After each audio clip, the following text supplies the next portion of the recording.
have a license to carry a sidearm, however. But do you have a license to carry Adidas? The chopper's still running, and don't you forget it. I hate to have to use it, but the phone keep heavy.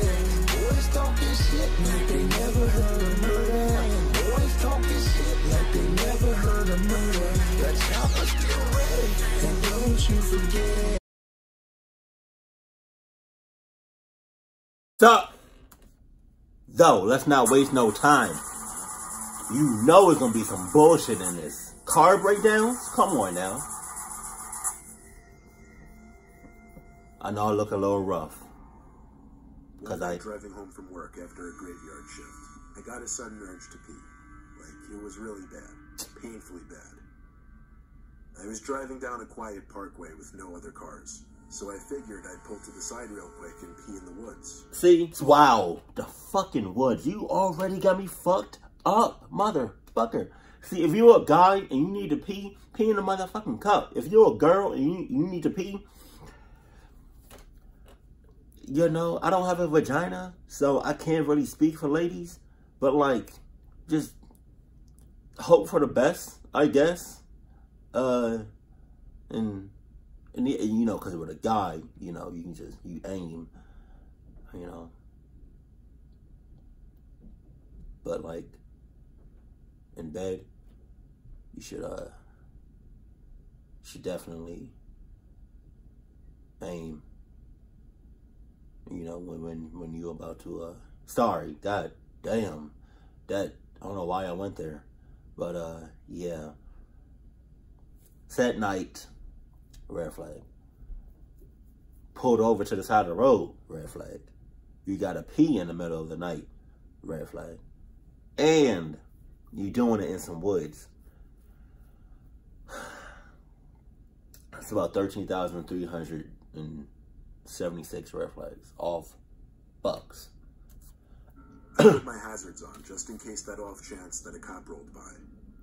After I finished, I got back in my truck and tried to start it. Instead, all I heard was the sickening sound of a car battery failing to start the engine. Why did that scare me? I tried at least 5 times before I gave up, not wanting to drain the battery anymore. I left my hazards on and stepped outside, so I could be ready to wave someone down in hopes that they had jumper cables. When I did see headlights coming down the road, I went to the side of the road and started waving my arms. The car slowed down and went to pull over to the side behind my truck. No. As I started walking over to the car, no. The 2 front doors opened, and 2 relatively big guys stepped out. Fuck no. I stopped in my tracks and thanked them for stopping, immediately asking if they had jumper cables. You fucking up? They looked at each other, then back at me, and the driver said, nah. The other guy asked, you stuck? I said, yeah, my battery died. The driver said to give him a sec, he'd call one of his boys. See? Nah. No. See? No. No. If homeboy asks, he don't got no, you know, he don't got no jumper cables, right? And he talking about some, nah, all right, get the fuck out of my face and drop the hell on. Like, next. Thank you, next. Ariana Grande. Right? Don't call your boys, because I don't know y'all bitches. Just saying. I barely wanted help. So, I mean, just know. Just go ahead. He should have just stayed in the car, everything locked, and called, you know, his insurance company or whatever, or called somebody, not just somebody off the fucking road. I exactly know how I felt about that. Right away, I found the 2 a little off-putting. I know it sounds ridiculous, but I got gangster kind of vibes from them. No shit. The driver got back into his car after he got on the phone. I did the same. When I was sitting in my car, I couldn't help but feel I needed to call for my own help. I didn't know how much I trusted these 2. So I called my brother's phone a couple of times before he picked up. It was past midnight after all. I had woken him up with my call, but I told him I was stuck in an emergency and needed his help. I told him to bring jumper cables and to hurry up. He said he'd be over in a few. When I hung up, I got out from the car and waved my arms out to the car behind me. The driver opened his door and stepped out to look at me, and I called over that I had help on the way and it was cool. Jesus. All he said was, "Aight then," and got back in his car. What? That feeling of danger suddenly exited my body, and I felt at ease.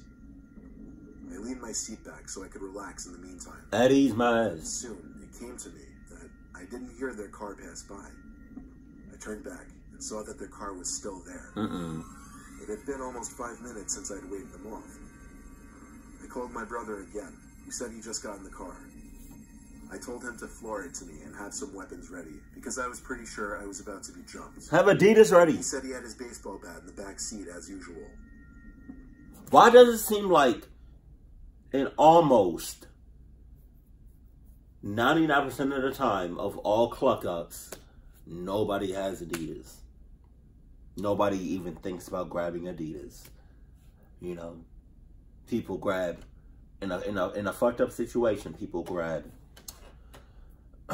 you know, a range of things. You know, baseball bats, umbrella, hammer, a gun, a knife, a stick. They use their hands.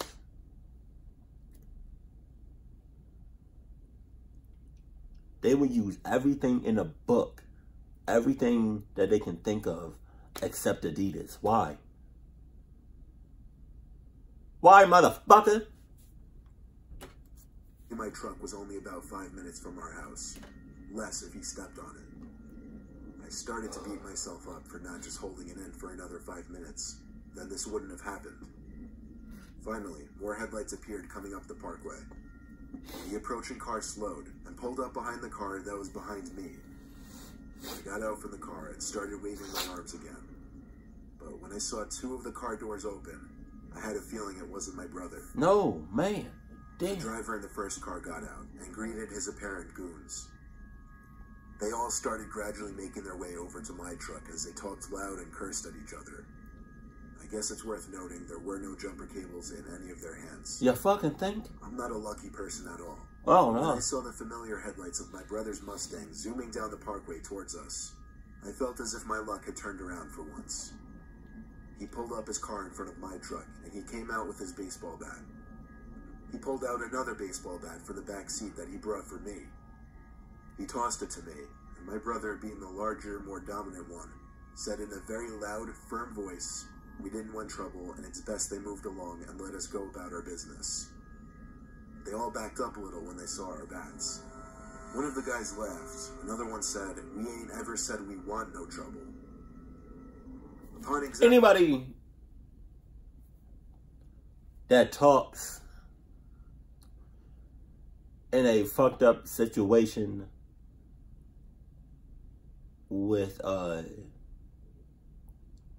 non-proper English, we ain't saying anything. You know that shit can't end well. You know they mean disrespect. You know they mean harm. Just saying. In the first car, I realized the guy who was in the passenger seat originally wasn't there anymore. I whispered to my brother to be wary. One of the men were missing. My brother got back in his car to bring his hood up in front of my hood. He fetched his cables and connected them to my battery. I kept watch of the 3 men who were lurking by their cars. Now we waited. My brother very softly called my name, and then low-key tilted his head in the direction of the woods. I looked into the woods, and saw the man who was originally in the passenger seat and was now hiding in the woods, looking as if he was about to do some kind of sneak-up attack. My brother told me to try the ignition. So, with one faithful turn of the key, the engine to my truck started. I got back out of the truck to literally guard my brother as he unplugged the cords from my battery and put them back in his car. We whispered to each other our plan, and that was for him to throw it in reverse as soon as we got in our cars, and I'd step on it back onto the road. After closing our hoods, we took one last look at the men huddled by the third car, looking at us. Then we ran for our respective vehicles. and stepped on the gas. My brother floored it in reverse. I waited to give him enough space before I floored it as well. As I did, I heard the shattering of my back windshield as a brick landed on my dash. Damn. Then I heard the distinct sounds of gunshots, which continued to shatter the remainder of my back windshield. I ducked down as low as I could get while still getting a view of the road. The two of us managed to flee the scene unharmed. They didn't chase us. We went straight home to tell our 65-year-old dad, who claimed he was 100% sure we just had an encounter with a local gang. No shit! Dad also told us not to take that specific parkway at night because it's not a safe road. I could only guess they wanted to rob me blind, and they didn't take too kindly to us waving bats in their faces. A dumbass could have thought about that. A dumbass could have thought, you know, that was a fucking gang. I've done a great deal of camping in my life. Mostly solo camping out in the wilderness. Yeah, fuck you. You should have just started off the story saying, I've had my fair share of fuck ups out in the fuckery scenery, you know, fuckery wilderness. Yeah, just that's how you should have started off. Look at all of that open fucking space, and you're just you're the only one there. That's pretty well lit. So anything or anyone that sees that light draws people, draws things to it. And you're in a darkness, open field area, and you have mad light coming from your tent.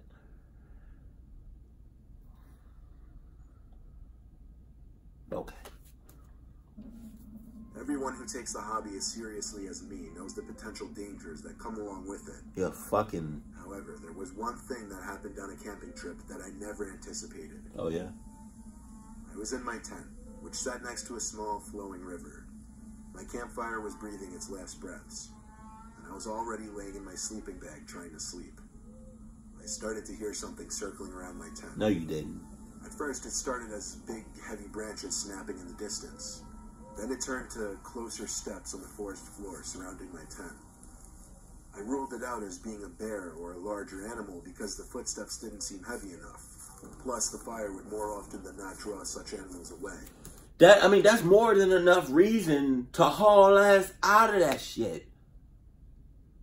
As soon as you heard some branches breaking, don't you think that would have triggered something? Be like, oh shit, what the fuck was that? I should probably haul ass. You know, I'm hungry as a motherfucker right now. You know, so,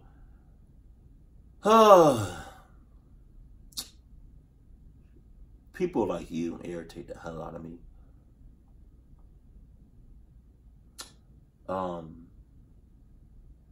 Yeah, so don't you think if you heard something in the distance, that was the time for you to haul ass? Now you about to wait pretty much, I feel like you pretty much about to wait until you get almost fucked up, damn near fucked up, and then try to haul ass. And then if you make it out, you gonna make it out by like the skin of your teeth. Like,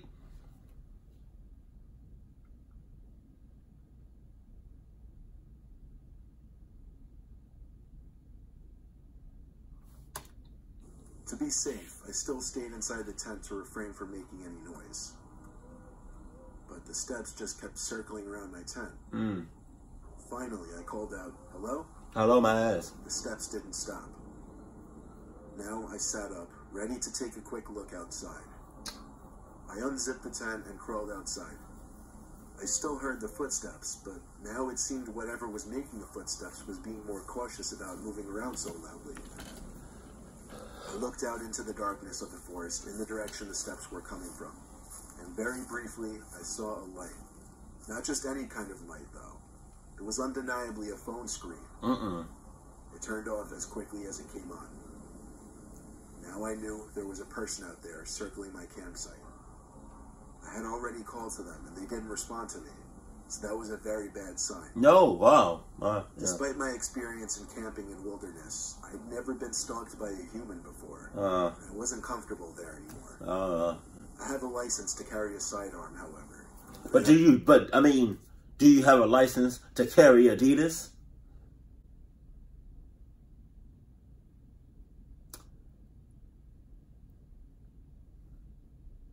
Fuck no, you don't. Fuck no, you don't. You have a license to carry a firearm, but you don't have a license to carry Adidas. See, that's exactly what's wrong with society. You know? People are so quick to grab anything and everything that's not Adidas. When in reality, if you was in a fucked up situation, if you was to already have on your Adidas, right, or grab your Adidas, then you would have been fine. You would have been all right. Am I showing too much? I feel like I'm showing too much. Oh no.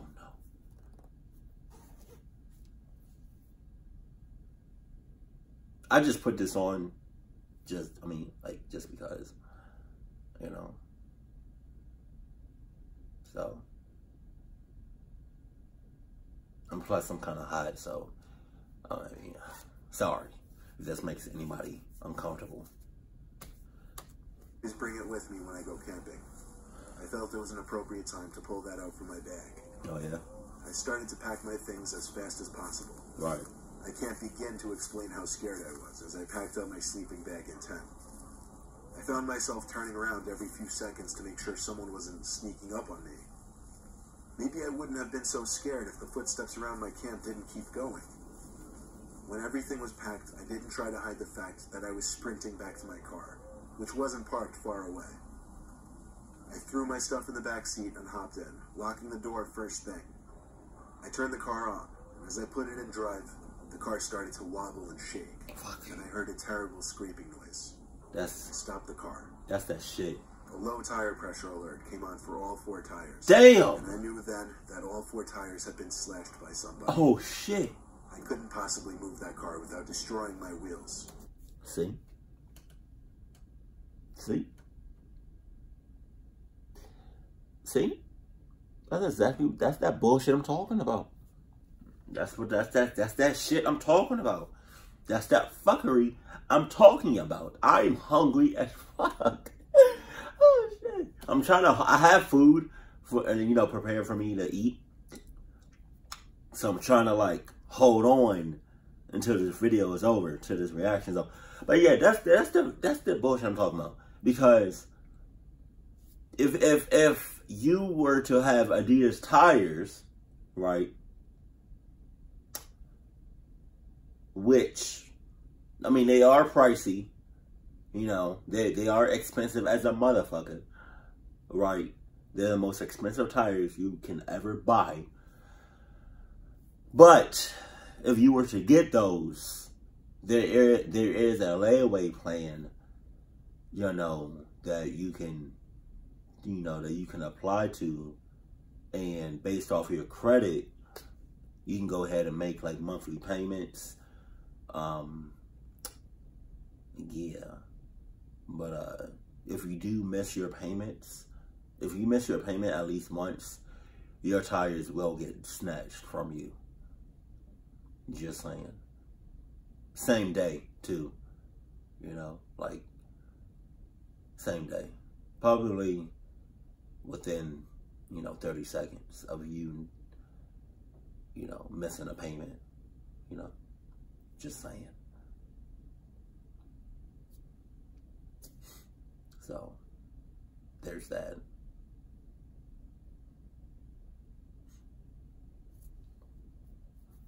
But yeah. You didn't have Adidas tires, so I mean, what did you expect? Fuck. So I sat there in a pitch black forest with the only light being from my headlights. Jesus. I was afraid to look outside in any direction, for someone could be hidden, watching from any possible direction. You think? I sat there for a few seconds with my whole body shaking. I finally grabbed my phone to call the police. At the same time, I looked in the rearview mirror, and I saw someone standing at the trunk of my car. Wow. My heart was in my stomach at this point. Oh, yeah? I don't know how I didn't scream.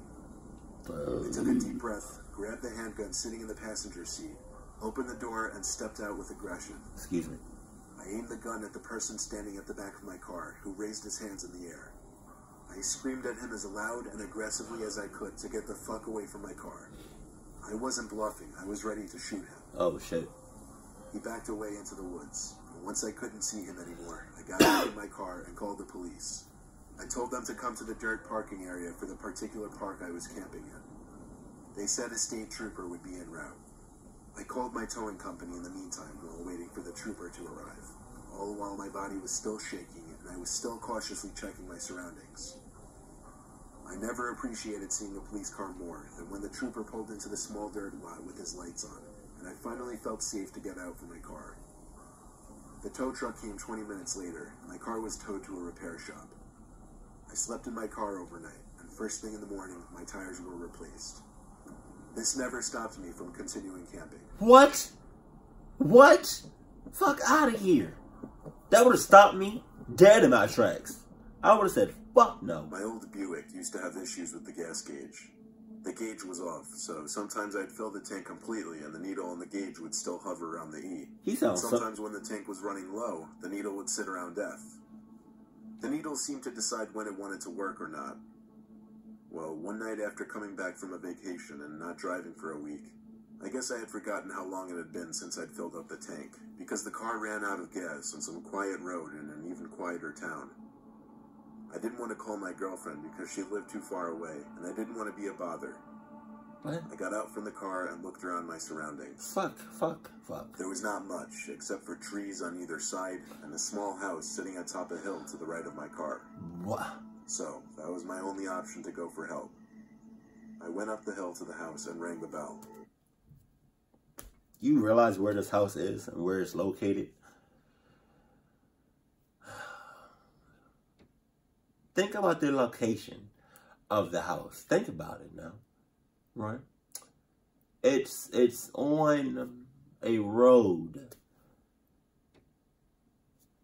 No other houses, no other homes within miles, right? Woods as far as the eye can see, and that's the only motherfucking house, and you want to go to it? Fuck you, and you.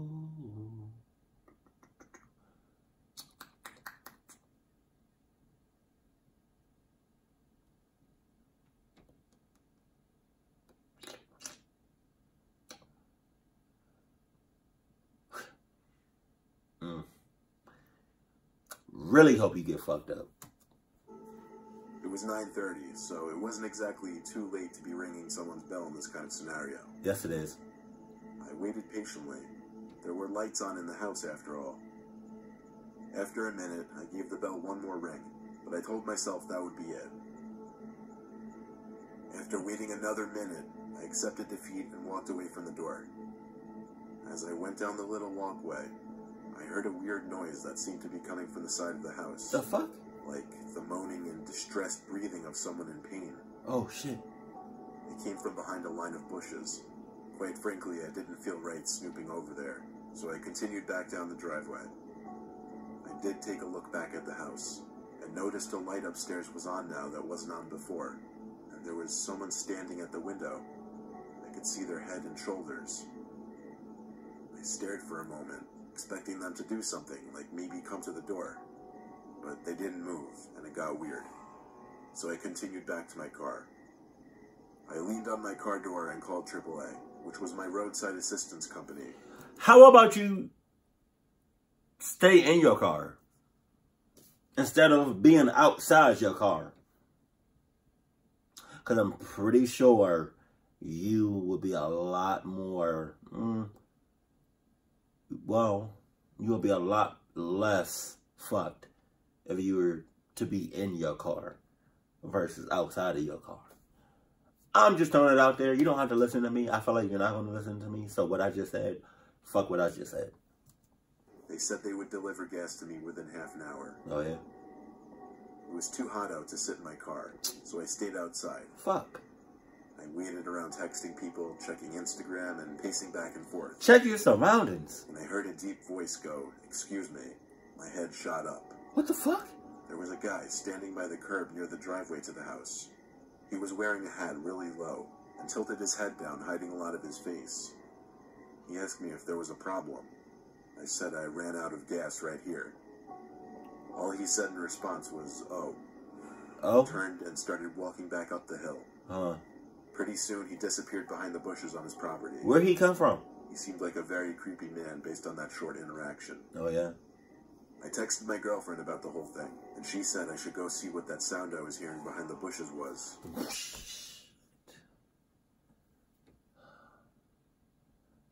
So now, not only are you the boyfriend or on some fuck shit, your girlfriend is too. And I don't know if y'all have kids, but if y'all do plan on having kids, your kids are going to inherit that fuck shit.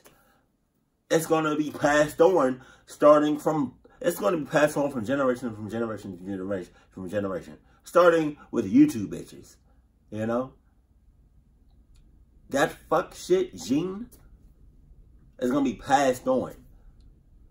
Starting from y'all.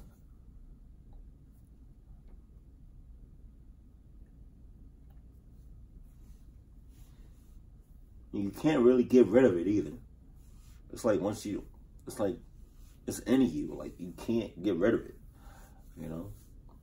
You can probably minimize, the amount of,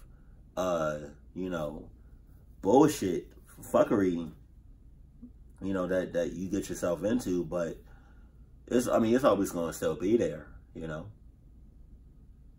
Just saying. You might as well face facts and know that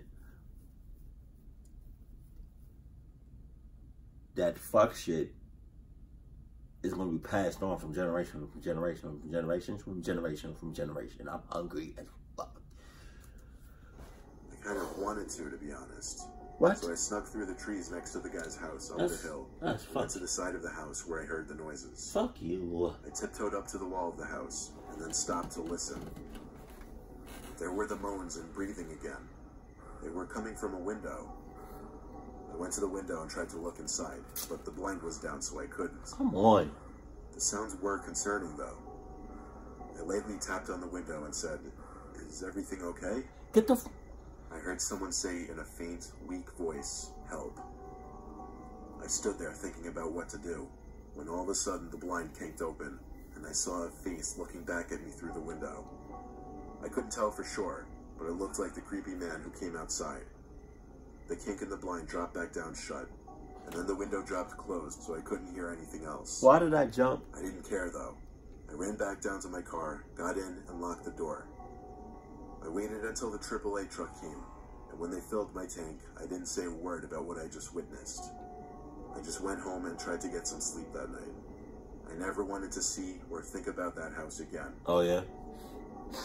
Well, now that house is going to be in your fucking dreams. You're going to have nightmares about this shit, this situation. Fuck you, bitch.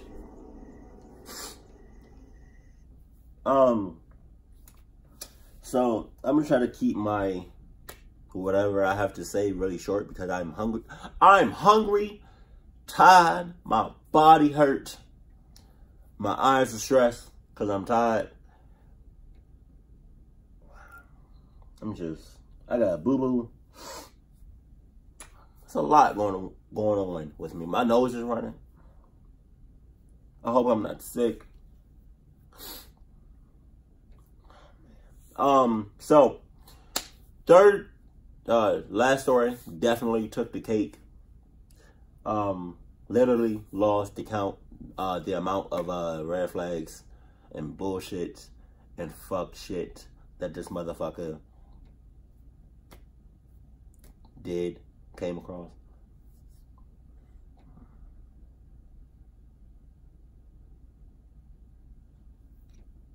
Like, if you want to know, you know, the do nots whenever, you know, your car break down. The third story is definitely the one you have to listen to the most. As far as like the what not to do, because he literally did everything. Like he literally did the complete opposite of whatever I would do in a situation like that.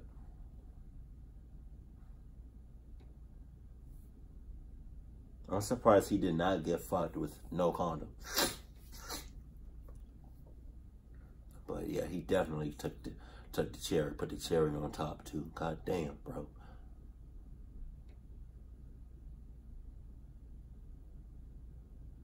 Jesus. And what did I tell you? What did I say in the beginning? There's gonna be some bullshit in this. It always is, especially with your car breaking down and shit. Come on, bro. Your car breaking down. That, I mean, that's some fuck shit waiting to happen. Your car breaking down. Shit. That's why it's important to get like a regular checkup every now and then, so you don't gotta go through shit like this. And fuck camping at all times.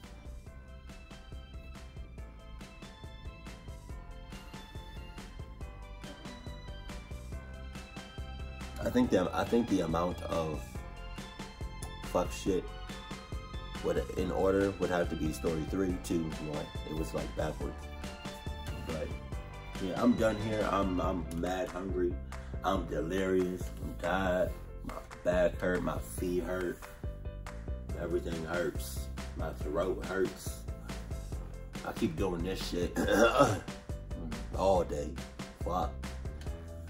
Keep it cool. Keep it classy. And I love you. Stay happy. My family.